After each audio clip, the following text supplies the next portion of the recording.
আসসালামু আলাইকুম ওয়া রাহমাতুল্লাহি ওয়া বারাকাতুহু। অন্তর্বর্তীকালীন সরকারের রোডম্যাপ নিয়ে আজকে আলোচনা এবং ইতিমধ্যে আমি আমাদের বিজ্ঞ দুই একজন ভাই আজকের এই অনুষ্ঠান থেকে বলেছেন যে রাজনীতিবিদদের কাছ থেকে শুনতে চান। আমরা আসলে মাইক পেলে আমরা অনেক কথা বলি, তার জন্য আমরা রাজনীতিবিদ, কিন্তু আমাদের আবার শোনারও অনেক প্রয়োজন আছে। সো আজকে যেমন এই যে আমাদের লয়ের ছাত্র কিছু কথা বলছিলেন, আমাদের মিডিয়ার ভাইরা, রিপোর্টার ভাইরা কিছু কথা বলছিলেন, এই কথাগুলো অনেক সময় শোনাটা আমাদের জন্য প্রয়োজন। কারণ বেশিরভাগ সময় আমাদের থেকে জনগণের এক্সপেকটেশন থেকে আমরা কথা বলবো, আমরা সবাই যদি বলতেই থাকি আমরা শোনার সুযোগ কোথায় পাবো এবং আপনাদের হয়ে কাজ করার সুযোগ কিভাবে পাবো। সো শোনার আমাদের প্রয়োজন আছে এবং আজকে শোনাবার জন্য আপনাদের সবাইকে ধন্যবাদ। অন্তর্বর্তীকালীন সরকারের রোডম্যাপ নিয়ে অনেক ধরনের আলোচনা আজকে হচ্ছে এবং গত বেশ কিছুদিন ধরে চলছে। 1.5 মাসও এখনো হয়নি অন্তর্বর্তীকালীন সরকার এসছে, নিশ্চয়ই তাদেরকে সময় দিতে হবে অনেকগুলো কাজ করবার জন্য। এটা যেমন সত্যি কথা, যে কোনো কাজের শুরুতে আমাদের পরিষ্কার করে বলে নিতে হয় আমরা আসলে কি কাজটা করতে চাই, তারপর আমাদের সময় লাগবে এই কাজটা কি কিভাবে করা যায়, এই কাজ করার সময় কি কি প্রতিকূলতা আমরা ফেস করতে পারি। এবং আমি ধরেই নিচ্ছি আমাদের দ্বারা এই মুহূর্তে এখানে দাঁড়িয়ে বা বসে বোঝা সম্ভব না যে আমাদের অন্তর্বর্তীকালীন সরকারের গুরু দায়িত্ব যাদের কাঁধে আছে তারা কত মুশকিল, কত প্রতিকূলতার মাধ্যমে যাচ্ছেন। সো ওনারা যা যা করছেন, অবভিয়াসলি আমরা রাজনৈতিক মহলে যারা আছি তারা সবাই প্রতিনিয়ত বা 24 ঘন্টা, দিনরাত 24 ঘন্টা তাদের কোনো সহযোগিতার প্রয়োজন হলে আমরা এক পায়ে দাঁড়িয়ে আছি তাদেরকে সেই সহযোগিতা করবার জন্য। এখন সহযোগিতা করতে যদি ওনারা ডাক দেন তখনই আমরা করতে পারবো।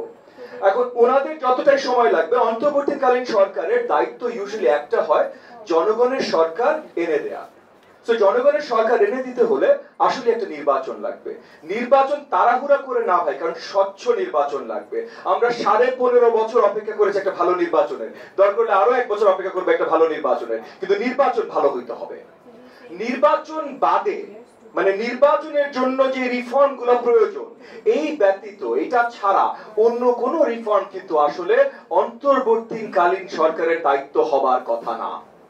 বাকি প্রত্যেকটা রিফর্ম জনগণ যাকে ভোট দিয়ে নিয়ে আসবে, সেটা যদি আমাকে হয়, আমার দল এনডিএম কে হয়, যদি বিএনপি কে হয়, যদি বাংলাদেশ জামাত ইসলামকে হয়, যেই দলকে নিয়ে আসবে বা যাদেরকে সম্মিলিতভাবে নিয়ে আসবে তাদের দায়িত্ব থাকবে বাকি সব রিফর্ম।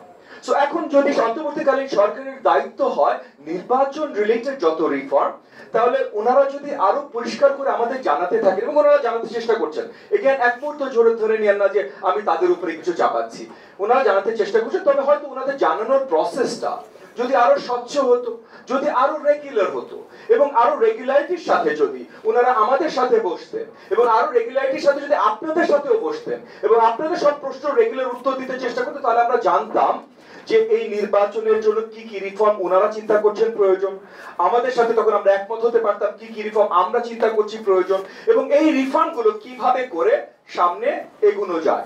কারণ অন্তর্বর্তীকালীন সরকারের রোডম্যাপ নিয়ে যখন কথা বলবো, যদি নির্বাচন ছাড়া অন্য কোন রোডম্যাপ নিয়ে আমরা কথা বলি, তাহলে ওই রোডম্যাপের ওই শুরুতেই আমরা বড় ভুল করে ফেলেছি। জনগণের ম্যান্ডেট ছাড়া জনগণের জন্য রোডম্যাপ আর কেউ করতে পারে না।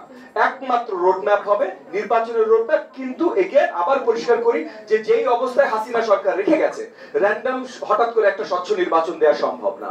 পুলিশ প্রশাসন থেকে শুরু করে লোকাল সরকার থেকে শুরু করে অনেক জায়গায় আসলে কিছু রিফর্ম দরকার জাস্ট নির্বাচন সঠিকভাবে করবার জন্য। সো সেগুলো কিভাবে হবে, কি হবে, ওনারা আমি ইতিমধ্যে ধরে নিচ্ছি যে 6টা কমিশন ওনারা বসিয়েছেন, ডিসেম্বর মাসে আমাদেরকে জানাবেন এবং ওখান থেকে আমরা আলোচনা শুরু করব এবং সামনে আমি এখনো অত্যন্ত আশাবাদী খুব সুন্দর একটা নির্বাচন এই অন্তর্বর্তীকালীন সরকার এই জাতিকে আমাদের সবাইকে উপহার দেবেন ইনশাআল্লাহ। একই সাথে আমি বলছি যে আমাদের সবার একটা দায়িত্ব